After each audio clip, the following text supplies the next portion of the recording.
A few weeks ago, my good friend and subscriber Bender Rodriguez wrote me and asked me in the comments, "Are all of your tools older than my grandfather?" Why, Bender? Whatever do you mean? The short answer to your question, Bender, is no. But it'd be a lot cooler if they were. Here, let me tell you why. The sad truth is that despite the times that many of us have rolled our eyes at our elders when they pointed out the fact that, well, they just don't make things like they used to, it's true. Things, in general, are not made like they used to be. And there's a reason for that. There's many reasons for that, but a couple that I want to talk about. 100 years ago, let's say, you didn't have the import market that you do today. There surely was an import market. You would have had tools from maybe England or Germany or stuff like that, but you wouldn't have had just the masses of stuff brought in on huge container ships flooding the market from, say, China. Now, don't get me wrong. China makes some fine, high-quality stuff. Like, well, China. But they're not exactly known for their high-quality tools. Another factor being ease of acquisition.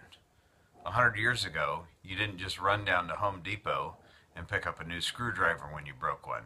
Now, there were some people that lived near an outlet of some sort, but most people didn't. So you needed to buy tools that were going to last you, that were not going to be easily broken. Which leads to the next point. 100 years ago, there were far more people who made their living with their hands, be it farmers or tradesmen, what have you. There were far less people who earned their living in a high-rise jungle. Finally, 100 years ago, people made a lot less money. Even corrected for inflation, 100 years ago, the average income was about equivalent to $16,000 in today's money. So let's combine all those factors.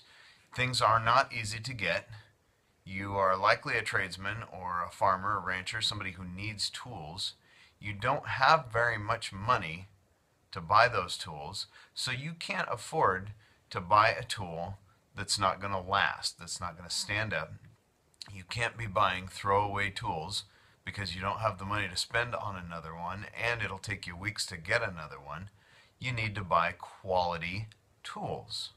Consequently, your tool makers made high quality tools and put their name on it. A tool maker putting their name on a tool 100 years ago meant something different than it does today. Today, when your Black & Decker, whatever it is, breaks down, you know that you can go back and go get another one that'll work just as well until it breaks down. And you know you go look for a Black & Decker. 100 years ago, that brand, whatever it might be, Pexto, we'll use for example, you knew that that was a good quality tool. You knew that it was not going to break. You knew that it was not going to wear out prematurely, so you bought a Pexto. So now bringing that all together, how does that apply to me? Well, if I can find a tool that's 100 years old And still in serviceable condition, the chances are that it was exceptionally well made, and that is the sort of tool that I want to have in my toolbox. So I do have a lot of tools that are recently, cheaply made garbage, essentially, but I am replacing them as quickly as I possibly can, keeping an eye out at estate sales and secondhand stores and yard sales and stuff like that. That's where you want to look for these good quality, good old quality tools. So, Bender, thanks for asking. They're not all as old as your granddad, but hopefully they will someday be.